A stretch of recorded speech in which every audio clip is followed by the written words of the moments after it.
একটু তোমরাকে জোরহাত করে বলছি, একটু দেখিও আমাকে, একটু বাড়িখান করে যাও, একটু আমাকে মুখে যেন হাতটা দিতে পারি তোমাদের আশীর্বাদে। সবই জানি, সবই বুদ্ধি আছে, সবই জ্ঞান আছে, বুঝি সবই, না বুঝা নয় তো করবোটা কি আমি। খুব কষ্ট হচ্ছে না দিদা? দিদা কই গো, কি করছেন দিদা?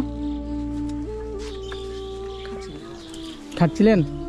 ভালো সময় তো চলে এসেছি, তারপরে ভালো আছেন তো? আছি কোন রকম, জ্বর হচ্ছে, দেখো শরীরটা ভালো নেই, পাখাটা খুব যন্ত্রণা করছে। কি হয়েছে? যন্ত্রণা করছে, খুব ব্যথা করছে। দিদা এইটাই ঘর নাকি আপনার? হ্যাঁ এটাই ঘর। এই ঘরে কে কে থাকেন? এবার আমি একাই থাকি। এই ভাঙাচোরা চালের বাড়িতে থাকছেন, অসুবিধা হচ্ছে না? কি করবো অসুবিধা হলে, বৃষ্টিতে কত সব পচা সরে গেল বিছানা কাঁথা। তো কয় মাস থেকে এলাম মেয়ের বাড়িতে, কতদিন থাকবো এখানে থাকি, তো লোকজন দেখতে পাই, বেড়াই চেরাই। মেয়ের বাড়ি কোথায়? মেয়ের বাড়ি সাদিকপুর। এখানে আপনি একাই থাকেন? থাকি। কি অবস্থা দিদা বলেন তো এখানে? কয়দিন খুব হাওয়া দিল বলে শাড়ি গেলা টেঙে টেঙে থেয়েছি। এই তো সবগুলো তো আপনার হয়েছে, টলে গেছে, যে কোনো মুহূর্তে তো পড়ে যেতে পারে। পরে তো যাবে, খুঁটি মুটি সব ধরছে করছে, এখন কাউকে পাচ্ছি না যে কেউ নেই করবে দিবে। আর ছেলেটা পারে না দিয়ে, তো কয়দিন হলো ছেলেটা ওর বিদেশ আছে বলে গেছে।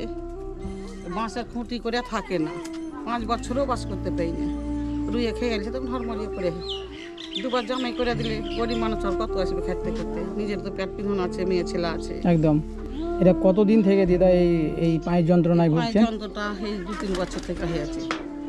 ও, ঠান্ডার জন্য বেশি বলছে, ডাক্তারে বলছে কি ঠান্ডার লেগে বেশি। চিকিৎসা করাচ্ছেন তো?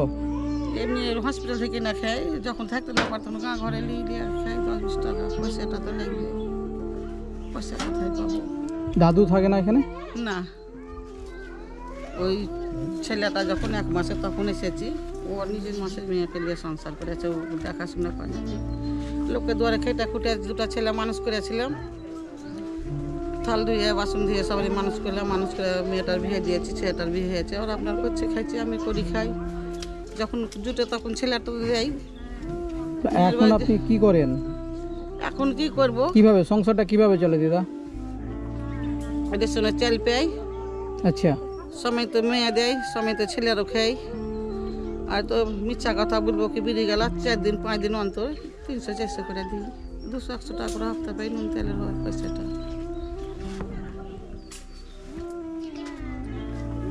আপনার বয়স তো দিদা মোটামুটি 50+, সেট হয়ে গেছে। 60 বছর বয়সে আপনি বিড়ি বাঁধছেন, যেহেতু আপনার মানে এই বয়সে বিড়ি বাঁধাটাও তো খুব কষ্টকর। কী করবো, কষ্ট হচ্ছে, মাঠে যাচ্ছি ঘাটে যাচ্ছি, কষ্ট হচ্ছে, সবাই দেখছে, ঘরের লোক সবাই দেখছে, কী করবো। তো পুকুর থেকে এসে বসে ভিজা কাপড় বসে যাই, কাপড় খান্ডা আর মেলতে তখন শক্তি হয়নি, একটু বসে তখন কাপড়টা ছাড়িয়ে দিয়ে কাপড়টা পরে মেলি, তখন কদিন কাপড়টা মেলি নিয়ে থেকে যায় ভিজে। বিড়ি বেঁধে যে কটা টাকা হয় দিদা, এটা আপনার সংসার চলে যায় ভালো মতো? ওটা নুন তেল করিয়া তো যে ছেলে তো কিছু দেয়, মেয়ে তো কিছু দেয়। আচ্ছা, আর তো 3 কিলো করে প্রায় কন্ট্রোলে। আপনার স্বামী নাই? না থাকাই এখন। মানে আপনার স্বামী কি দ্বিতীয় সংসার করেছে নাকি? দ্বিতীয় সংসার। আপনার স্বামীর বাড়ি কোথায়? দলিয়ান। আর এখানে আছেন, এটা কি আপনার? এটা আমার মা দিয়ে গেছে জায়গা, আমার মানে আপনার মা বাবার জায়গাতে আপনি আছেন? আমার মা দিয়ে গেছে। আচ্ছা, আপনার স্বামী কি মানে খুব খারাপ লোক ছিল নাকি? আমাদের এদিকার মতন কাজ কাম নয়, ওদের সব ওই 6 মাস কাজ করবে, 6 মাস বসে আরই ওই টালির কাজ করতো, এখন তো টালি কাটা চলে না। ওদের ঘটনা মেলে আছে, ওদের ব্যবহার ভালো না, বোন ভাত খেলে না বলে আমার শাশুড়ি দিল না এই করে। তো আমি নিজে চলে এসেছিলাম, যে কত না খেয়ে কষ্ট করে থাকবো, আমি নিজে চলে এসেছিলাম, নিজের ছেলেটা নিয়ে, আমার যেগুলা ছিল নিয়ে চলে এসেছিলাম। মায়ের বউ করে নিলে, মাও ছেড়ে পালিয়ে গেল, এখন বাস করছে এমনি করে। আচ্ছা আচ্ছা, এটা কতদিন হলো দিদা? কতদিন থেকে আপনি এখানে মায়ের মা বাবার ভিটাতে আছেন? ওদিকে মনে করেন যে 7 বছর। ওই ছেলেটা তখন বড়, ছোট ছেলেটা তখন 1 মাসের ছেলে, মানে ও। 30 পার হয়ে গেছে, 40 হয়ে গেল। কোনো খোঁজ খবর রাখে না? না, না, কোনো খোঁজ খবর নেই। উনি যদি ছেলেরা মেয়ে যায় তো রাখার না। আমার দেওর আছে, কোনো অনুষ্ঠানে ডাকে যাই, কথা বলে না, বাড়িতে বেরাই না। আপনি এই ভাঙা ঘরে থাকছেন, যে কোনো মুহূর্তে দিদা চাল যেরকম পরিস্থিতি আছে, যে কোনো মুহূর্তে হয়তো ভেঙে বসে যেতে পারে। তো যখন বৃষ্টি টিষ্টি হচ্ছে তখন আবার ওদিক থেকে সব দিকে টেনে নিয়ে আর এখন চকি তলখানে ভরি, তো চকিখানে আছে বললে পরে যত জল সব ঘরে পড়ে। দেখি দিদা আপনার ঘরের যে অবস্থা,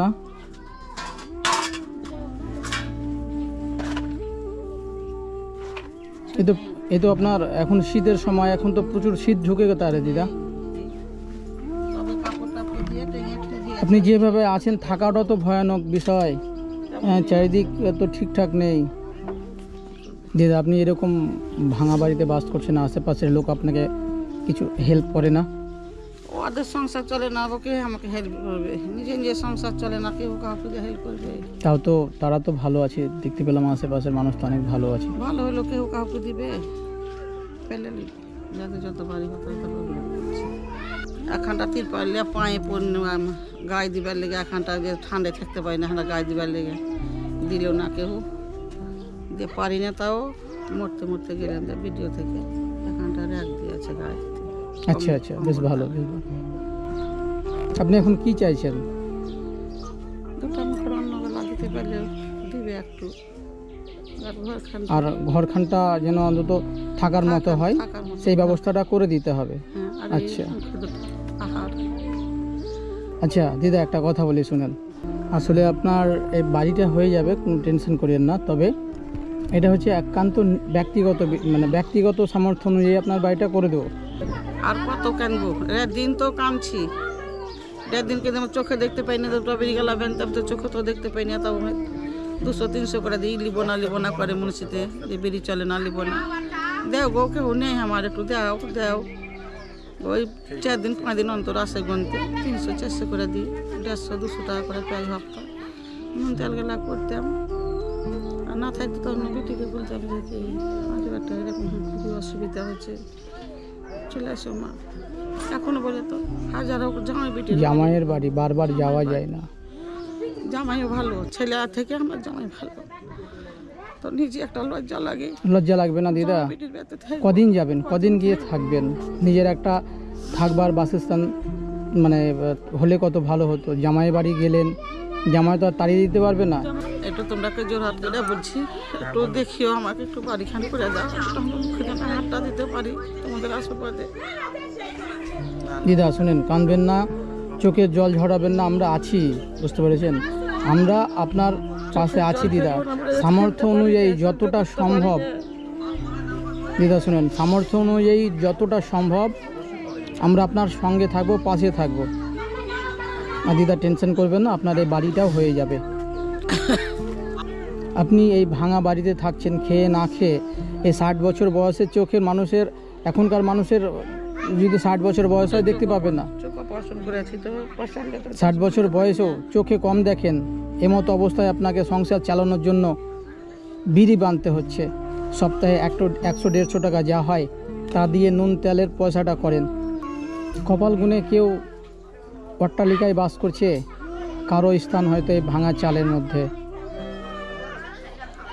কি করবো, আমার কর্মে লেখা ছিল বলে। দিদা দুঃখ করবেন না, মানে কষ্ট তো হচ্ছেই।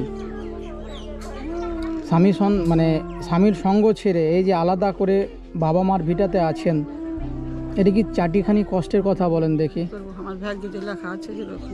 কে চাই না যে স্বামীর ভিটাতে না থেকে অন্য কোথাও থাকে? সবাই চাই যে স্বামীর সঙ্গে মিলেমিশে আমরা সবাই থাকি, সবাই একসঙ্গে বাস করতে চাই, কিন্তু ভাগ্য সাথ দেয় না। আজকে তো রান্না করলেন কোনো রকম করে, কালকে কি রান্না করবেন সে সামর্থ্যটুকুটা আপনার নাই, তাহলে সংসারটা চলবে কি করে? পরের বেলাটা এসে ঘর খান তো দিতে হবে থাকতে। এই যে আমার ঘরটা থাকতো, বারান্দা খান আছে, পরের বেলাটা এসে তো ঘরখানে থাকবে, আমি তো এখানে থাকতে পারবো। অবশ্যই অবশ্যই।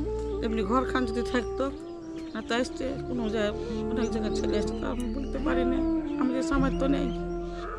না তো আমি তো ঠাকুমা, আমাদের সময় তো নেই, তো আমি কেমন করে বলবো?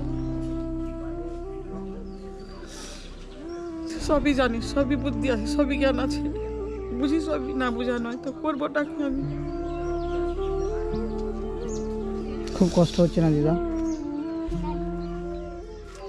কাঁদবেন না, শুনেন, হবে, একটু সময় লাগবে হয়তো, সব হবে, সব ঠিক হয়ে যাবে দেখবেন।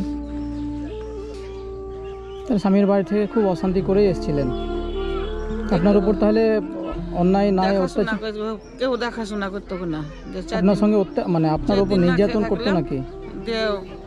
দ্বিতীয় কার বোটা মারলো, ঝাঁটার বাড়ি বাড়ি মারলো, কেউ ধরলো না, দেখলো না।